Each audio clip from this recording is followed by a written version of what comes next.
Pessoal, hoje, segunda-feira, dia 24 de agosto, foi um dia terrível para o mercado financeiro internacional. Aqui no Brasil, a Bovespa fecha com mais de 3% de queda, acompanhando aí o movimento do que está acontecendo na China, que alguns autores falam do início do estouro da bolha chinesa. Então, como alguns alunos me perguntaram a respeito disso ao longo do dia, eu gostaria de colocar algumas questões até para permitir a vocês a comparação com outros momentos de crise do capitalismo que nós já estudamos e vamos estudar nas nossas aulas. Bom, resumindo a questão, desde 2007 a China vem experimentando um crescimento absurdo do seu produto interno bruto. E é coerente e até esperado pelo mercado que chegaria um momento em que o governo chinês se aproveitaria desse PIB alto. Eu não estou dizendo que esse produto interno está bem distribuído, mas efetivamente ele vem crescendo, ele cresceu desde 2007, que haveria tentativa por parte do governo de pegar esse dinheiro e investir internamente, tentando fazer com que a China deixasse de ser simplesmente exportadora e há uma mudança de perfil para um fortalecimento do mercado interno. E é isso que o governo chinês vem fazendo nos últimos meses.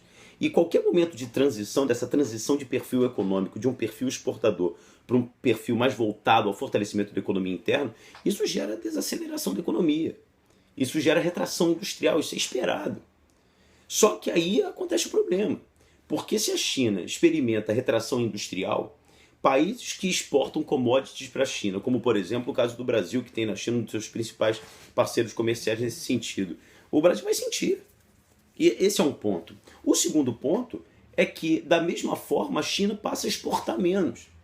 E com a diminuição do volume das exportações, o governo chinês tentando contrabalancear essa questão, ele vai desvalorizar o yuan, a moeda nacional. Porque se a moeda nacional está desvalorizada, as exportações que eu faço, na hora que eu pego o dinheiro internacional, o dólar, e converto para a moeda nacional, se a minha moeda nacional está desvalorizada, essa conversão me é benéfica. Só que aí entra um outro problema. A desvalorização da moeda fez com que muitos pequenos investidores, e na China cerca de 80% daqueles que investem em bolsa são pequenos investidores, são pessoas físicas. E diante desse cenário de desvalorização da moeda nacional, o que o pequeno investidor faz? No movimento de manada, ele começa a querer se ver livre das ações, começa a tentar realizar logo o lucro dele. Então, como é que o mercado experimenta e observa essa crise? Os papéis chineses caindo de forma abrupta, desaceleração econômica, diminuição das exportações e diminuição da importação de commodities. O que os grandes investidores fazem? Eles começam a ficar receosos. Então eles começam a retirar o seu dinheiro não só da China, como nesses outros países, como é o caso do Brasil, que podem de alguma forma sofrer abalos maiores com abalos na economia chinesa. O que esses investidores fazem? Tiram o dinheiro daqui e vão jogar, por exemplo, em mercados mais estáveis. Nesse momento, ainda que a Europa sinta bastante também, as bolsas europeias também sofreram quedas fortes nesse dia 24 de agosto, mas aí você entende por que muitos investidores têm preferido colocar os seus investimentos, por exemplo, nos Estados Unidos, que vem apresentando uma recuperação econômica muito forte e taxas de juros maiores. Então eles investem lá porque eles têm mais certeza, mais garantia e até a possibilidade de dividendos maiores através da taxa de juros que tem tudo para aumentar agora pelo Fed, pelo Banco Central americano. E tudo isso combinado a um cenário já de instabilidade. O cenário de instabilidade na Grécia. No caso do Brasil, a crise política que sem dúvida nenhuma contribui para criar mais receio entre os especuladores, entre os investidores, enfim.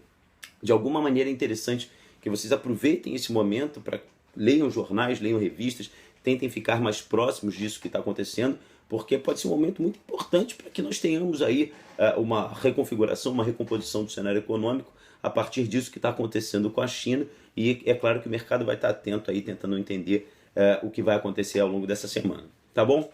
Um grande abraço, espero que os meus pupilos que perguntaram tenham entendido a explicação e possam aproveitá-la. Um abraço.